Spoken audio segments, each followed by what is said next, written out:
Bonjour les amis, je voudrais vous bien présenter un couple français qui, parmi toutes les conditions particulières de son pays, a décidé de réaliser son rêve et devenir une famille forte, heureuse et déjà complète grâce à Biotexcom.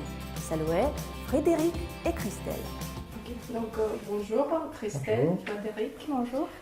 Avant tout, au nom de toute l'équipe de Biotexcom, je tiens à vous féliciter à l'occasion de la naissance de vos jolis bébés, Charline et Hugo. Et voilà, et je voudrais donc demander pourquoi vous avez choisi d'appeler vos bébés comme ça, et si c'est pas un secret. Voilà. En fait, Frédéric et moi, on se connaît depuis qu'on est nés. Et donc, on a toujours souhaité fonder une famille. Et donc, ça fait quelques années qu'on avait choisi quelques prénoms en tête. Voilà, donc Charline et Hugo. Voilà. D'accord, merci. Donc voilà, je voudrais que vous parliez un petit peu de votre parcours d'infertilité, qui est un parcours dur, certainement. Mais juste en quelques mots, c'était comment ce parcours de combattant? Un parcours assez chaotique, puisque moi, je suis atteinte d'une endométriose sévère, stade 4. Donc, on a commencé par le plus évident, en fait, les FIV. Donc, en France, j'ai pu bénéficier de 5 FIV. Ça a été assez compliqué parce qu'après chaque stimulation, en fait, j'ai été opérée 6 fois. Donc, les traitements étaient douloureux physiquement et pour moi. Et j'ai eu recours également à 3 dons d'ovocytes. Malheureusement, la maladie étant assez avancée, je n'ai jamais eu de grossesse positive. Et c'était en France que... En France. En France, oui. Et vous avez pu bénéficier d'un don parce que les queues d'attente sont... Il y avait minimum 2 ans d'attente. Il y a 18 mois d'attente en France et j'ai une de mes belles-sœurs qui a fait un don d'ovocytes en fait à l'hôpital et comme ça mon dossier a pu avancer de 1 an. Voilà. Tant mieux. Et comment avez-vous trouvé Biotexcom? C'était par le biais des réseaux sociaux, des recommandations des amis? En fait, on a lancé un parcours d'adoption à la suite de tous les échecs qu'on a eus avec les fécondations in vitro.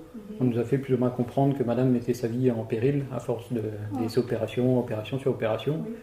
Et donc on s'est lancé dans le lourd parcours de l'adoption. On a demandé des jumeaux pupilles d'État en France. On a eu des entretiens psychologues, assistantes sociales, donc c'est très très lourd comme parcours. Et ça fait 8 ans qu'on est dans le parcours d'adoption. Et au bout de 8 ans, on nous a dit qu'on commençait à être trop vieux. Donc c'était clair et net que pour nous, les portes se fermaient les unes après les autres.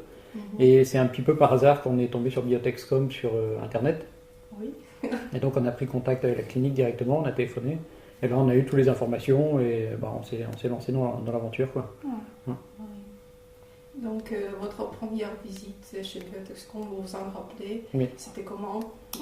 Très, très bien reçu par Roxana à l'époque qui était chef du département du pôle français.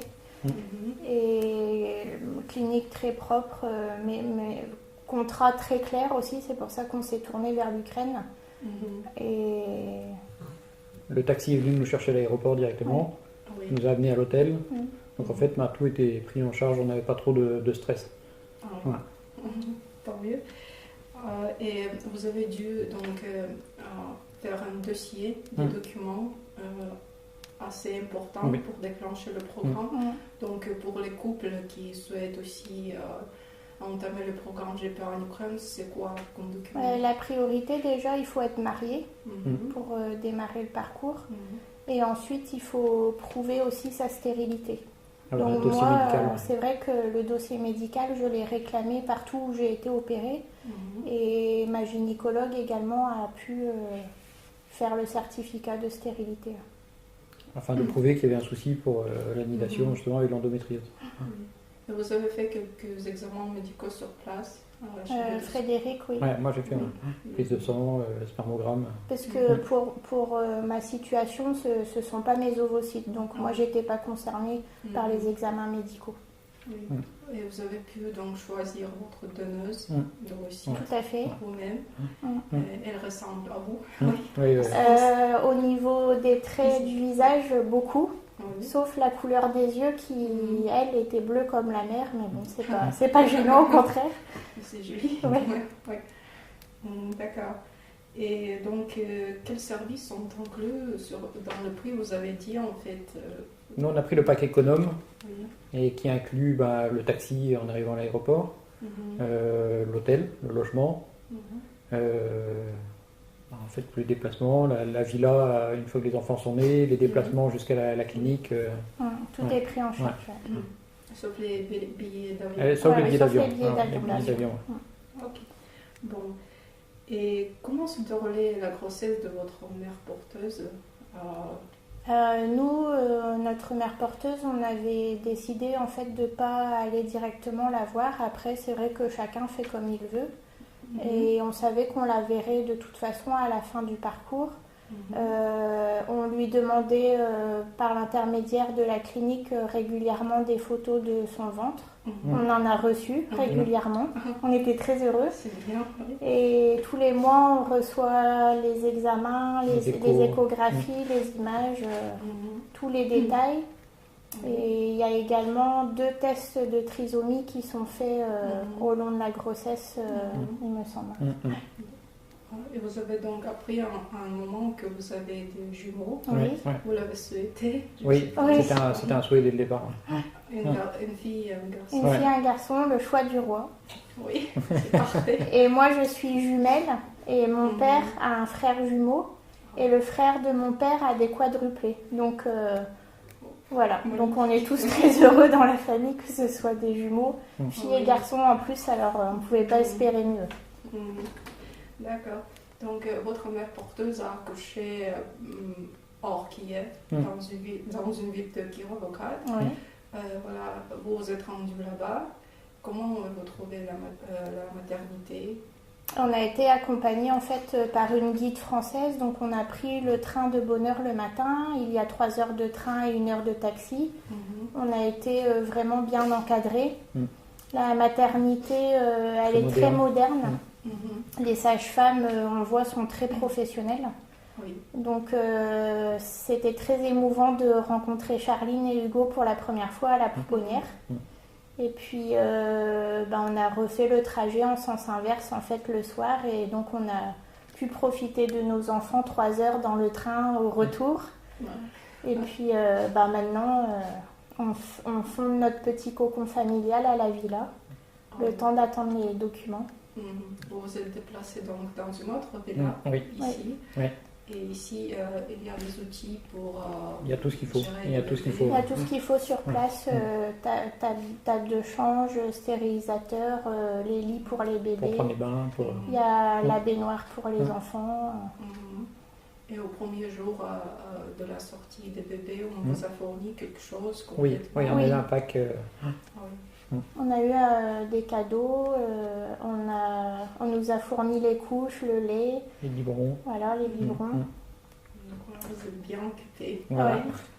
Et le pédiatre, elle va vous voir. On a eu des visites toutes les semaines du pédiatre, qui est très sympa, qui parle que en anglais, mais bon, on se débrouille avec les traducteurs. Et elle est de très très bons conseils. Donc elle ausculte les bébés, elle prend son temps et ça se passe très très bien. Elle se développe. Ouais. Ouais. Bonjour. Bonjour.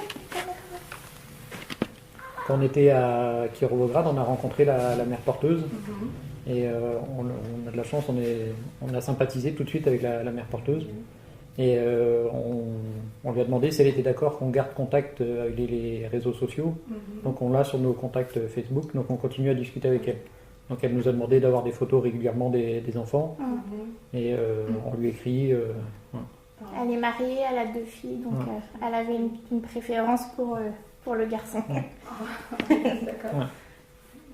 Elle est très sympa. Elle est sympa, elle nous a expliqué qu'elle faisait le parcours pour l'argent, mais qu'il y avait un côté humain derrière quand même, qu'elle était contente de rendre service. Oui. Et, elle pensait que par rapport à notre parcours, on était de bons parents, donc on était contents d'apprendre ça. Oui.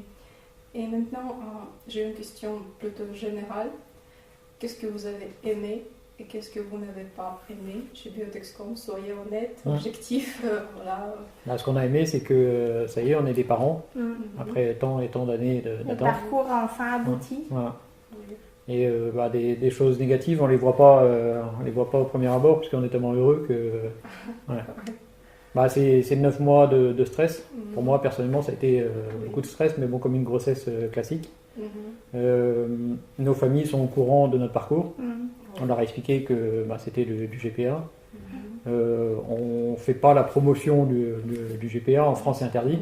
Mais nous, en fait, on n'avait pas le choix. Si on voulait une famille, si on voulait des enfants, on a mis un petit peu nos convictions religieuses et le reste de côté.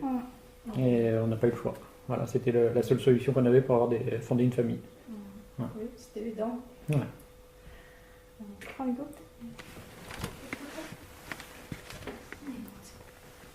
Je vais pas le réveiller, il va être vrai. Qu'est-ce que vous avez ressenti quand vous avez vu vos petits trésors? Beaucoup d'émotions. En plus, ils sont super beaux. Je crois que c'est les plus beaux du monde. Donc. Et puis, voilà, ça fait bizarre en fait parce que moi, c'est mon métier de m'occuper des enfants. Mais là, je me dis, ils sont avec moi toute la nuit. C'est les miens, c'est les nôtres. C'est les nôtres, ouais. Donc, très très heureux. Vous avez pleuré? Non? Je crois que j'ai pas eu le temps encore de pleurer. Je pense que je vais pleurer quand je rentrerai à la maison. Ouais. Peut-être que vous avez quelques conseils à donner aux couples français envisageant le parcours GPA ici. Bien réfléchir à la chose parce que c'est quand même une sacrée aventure, que ça se prépare longtemps à l'avance, qu'il faut peser le pour et le contre. Il faut trouver le financement aussi. Il faut en parler auprès de ses proches. De ses proches. Voir Être soutenu aussi, soutenu, être soutenu par la famille, les amis. Et notre parcours a été pas facile, mais bon, ça s'est relativement bien passé. Mais bon, il faut savoir quand même qu'il y a des embûches, que c'est pas simple, les papiers c'est pas simple non plus, et que ça reste interdit en France. Voilà. Et à propos des papiers, vous avez votre rendez-vous déjà fixé à l'ambassade? Oui, on a un rendez-vous à l'ambassade et on attend de savoir. On va demander le laisser-passer avec une transcription partielle. Oui. Et la suite de ça, on verra quoi. Déjà, on sera en France avec nos bébés et on verra. Donc, vous ne savez pas pour le moment comment cela va se dérouler en France? Ça a l'air quand même en bonne voie, puisqu'on a quand même des personnes qui sont passées avant nous et ça a l'air de bien se décanter. Donc, on demande le RCF, c'est ça? Non. En fait, on va demander une transcription partielle. Donc, c'est moi qui vais être le papa, parce que il y a eu le test de paternité qui prouve que c'est moi le papa. Et une fois qu'on sera en France, on demandera l'adoption. Madame va demander l'adoption de mes enfants. Donc c'est actuellement, il y a des demandes pour une transcription totale, mais bon, actuellement c'est refusé dans les tribunaux en France. Donc c'est la seule solution qu'il y a. Parce que actuellement, s'il m'arrive quelque chose, Christelle ne peut pas prendre les bébés parce que c'est pas du tout ses enfants. Mais il y a des personnes qui ont demandé le passeport pour bébé. Oui. Vous n'avez pas voulu parce que ça Parce dure. qu'il faut rester 2 mois ici. Rester 2 mois sur place, moi je travaille, Christelle travaille aussi. Donc déjà 1 mois ça a été difficile parce qu'il faut bien savoir qu'il faut au minimum 1 mois ici. Donc il faut avoir un employeur qui est assez cool pour laisser 1 mois. Après le laisser passer, la transcription, ça revient à peu près au même. Sauf qu'on reste que 1 mois sur 1 place. mois, ouais. Vous aurez donc votre Noël ici, je suppose. On espère qu'on sera quand même rentré pour Noël. Oui. On attend. On commence à avoir un petit peu le mal du pays. On est très très bien en Ukraine, mais la France commence à nous manquer un petit peu. Mais bon, ça Après, fait... le Noël, il est là. Voilà. Il est là. Le premier Noël en 4. Ah, 4. Ah, Voilà. 4, Ouais, c'est un grand changement. Grand changement. Et Kiev, vous le trouvez comment? Vous avez eu des excursions? En attendant que les bébés arrivent, on a été visiter Kiev. Ouais. Et c'est très joli. Avec Daria, ouais. On a visité avec Daria. Sinon, on a utilisé l'application Uber, les taxis. Et on a visité un petit peu le zoo. On a visité Kiev, on a bien apprécié. Ouais. Et en fait, tout le monde sait qu'en Ukraine, il y a des hostilités, en fait la guerre, mais à l'est du pays. On n'a pas ressenti du tout Et le stress. Auparavant, vous n'ayez pas peur Non, de venir non. ici? Non. Nous, on est un petit peu fous, donc on s'est lancé. Non, on n'a pas aucune peur là-dessus. On se promenait Ouais, sans sans problème. aucun souci, même plus en sécurité qu'à Paris, je pense. Ouais. Non, il n'y a aucun souci. Moi, je vais me balader la nuit, même le soir, il n'y a pas aucun souci. Ça vaut mieux pas le faire à la nuit, non? Bah, ici, dans le quartier, c'est un quartier très très calme. C'est résidentiel, il n'y a pas de souci. D'accord. Parce que il faut que les autres couples français autres soient rassurés. Parce que... Par rapport au conflit, oui, c'est sûr. Bah, nous, ici, on ressent rien du tout. Oui.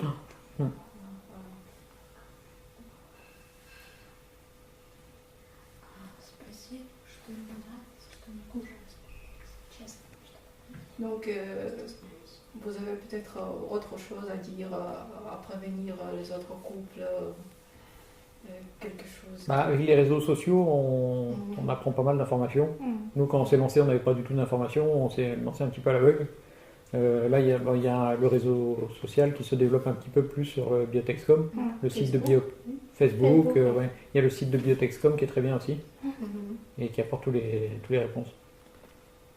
Donc le site est bien organisé. Ouais, très très bien organisé. Il y a toutes les réponses, il y a les explications. Les réponses sont assez rapides. Donc,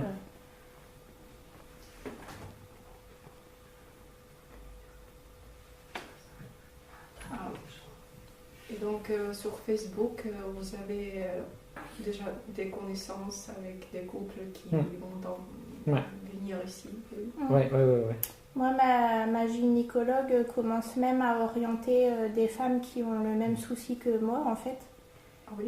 Parce que c'est vrai qu'en France, les médecins nous laissent beaucoup espérer que ça va fonctionner un jour ou l'autre.